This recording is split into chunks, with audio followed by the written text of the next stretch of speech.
Assalamualaikum sahabat terkasih. Kali ini aku ingin berbagi cerita tentang aku yang diusir dukun.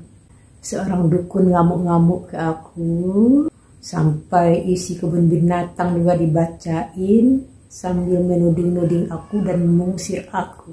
Jadi kisahnya, waktu itu aku lagi ada di suatu tempat di rumah dukun itu. Lagi sendiri di ruang tamunya, istrinya lagi ke dalam.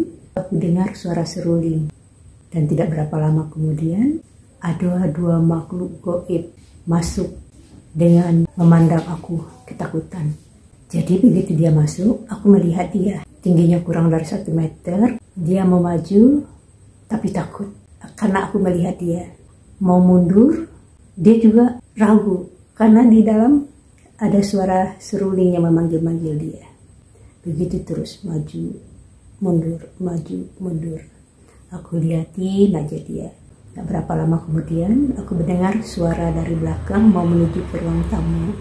Maka aku takut kalau dia curiga. Karena kalau aku tetap memandang makhluk itu, aku akan melihat pada satu titik di mana makhluk itu berada. Dan itu tentu akan mencurigakan orang. Nah, ketika suara itu mendekat, aku bilang sama makhluk itu, bagiku amalanku dan bagimu amalanmu. Begitu aku selesai berkata seperti itu dan tiba-tiba aja, syut, dia langsung menghilang masuk ke dalam. Ternyata si makhluk jin itu mengadu sama bosnya, si dukun itu. Tiba-tiba saja dukun itu datang ke depan dan mencaci maki saya. Ngamuk, isi kebun binatang dibacain sambil mencaci maki saya. Katanya, ilmu tai apa yang kamu pakai? Hah? Ilmu tai apa yang kamu pakai? Keluar kamu, keluar, keluar. Ya, saya keluar. Yang ingin saya ceritakan di sini adalah si bapak itu atau dukun itu, dia merasa dia bos dari jin itu. Karena itu dia bela hak jin itu yang tadi aku liatin. Sehingga dia terhalang masuk ke dalam memenuhi panggilan seruling. Tapi sebenarnya siapa yang bos?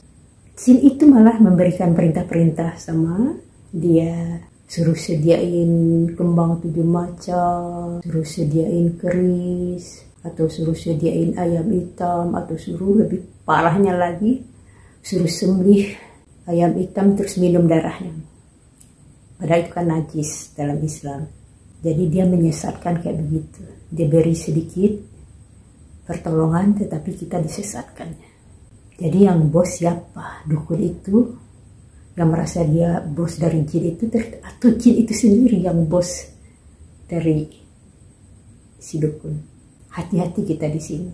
Kita diminta Allah untuk saling ingat mengingatkan kepada yang hak agar kita menjadi orang beruntung. Dan saya mengingatkan sahabat dengan pengetahuan saya ini. Hati-hatilah, jangan melakukan hal-hal seperti itu karena itu mensyirikatkan Tuhan. Syirik. Mintalah pertolongan kepada Allah dan kemudian barangkali pertolongan itu bisa lewat siapa saja. Yang dialirkan lewat hambanya entah siapa.